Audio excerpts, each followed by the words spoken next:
અહેમદાબાદ મિત્ર ન્યૂઝમાં આપનું સ્વાગત છે। સુરતના પાલ વિસ્તારમાં એક ચોંકાવનારી ઘટના બની। એક યુવતીને ભગાડી જનાર યુવકની માતાનું દિન દહાડે અપહરણ કરવામાં આવ્યું। આ ઘટનાના લાઈવ સીસીટીવી ફૂટેજ પણ સામે આવ્યા છે, જેમાં કેરેન્ટ ક્યોર હોસ્પિટલમાં નર્સ તરીકે કાર્યરત મહિલાનું તેના કાર્યસ્થળેથી જ 25 જેટલા શખ્સની ટોળકીએ બળજબરીપૂર્વક અપહરણ કર્યું હતું। નર્સને માર મારી ગંભીર ઇજાઓ પહોંચાડવામાં આવી હતી। હાલ નર્સ ગંભીર હાલતમાં આઈસીયુમાં સારવાર હેઠળ છે। પાલ પોલીસે તાત્કાલિક કાર્યવાહી કરીને 7 આરોપીઓની ધરપકડ કરી છે।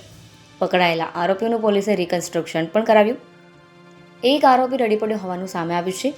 10 જૂન 2025ના રોજ સવારે આશરે 11:30 મિનિટે પાલ ગૌરવપથ રોડ પર આવેલી કેરેન્ટ ક્યોર હોસ્પિટલ ખાતે અપહરણની ઘટના બની હતી।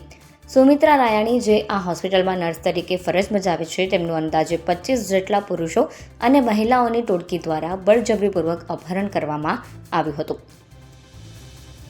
સીસીટીવી ફૂટેજમાં દેખાય છે કે આ ટોળકી હોસ્પિટલ પરિસરમાં ધસી આવી હતી। તેમણે સુમિત્રા રાયાણીને ધક્કામુક્કી કરી, શારીરિક હુમલો કરી બળજબરીપૂર્વક એક કારમાં બેસાડી દીધા અને રાંદેર તરફ લઈ ગયા।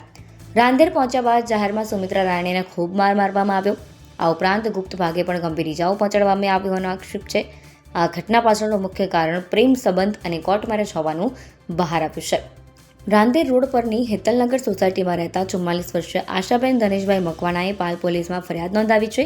તેમની ફરિયાદ મુજબ તેમની બહેન સુમિત્રા રાયાણીનો દીકરો અનિકેત ગત 1 જૂન 2024ના રોજ અંબિકાનગરમાં રહેતી નૈના જગદીશ ઓડ નામની યુવતી સાથે કોર્ટ મેરેજ કર્યા હતા। ત્યારબાદ 28 મે 2025ના રોજ અનિકેત અને નૈના રાંદેર પોલીસ સ્ટેશનમાં હાજર થયા અને સાથે રહેવા માટે નિવેદનો નોંધાવ્યા। નૈના અનિકેત સાથે રહેવા લાગીને આ વાતની અદાવત રાખી નૈનાના પરિવારે આ જીવલેણ હુમલો કર્યો હોવાનો આક્ષેપ છે।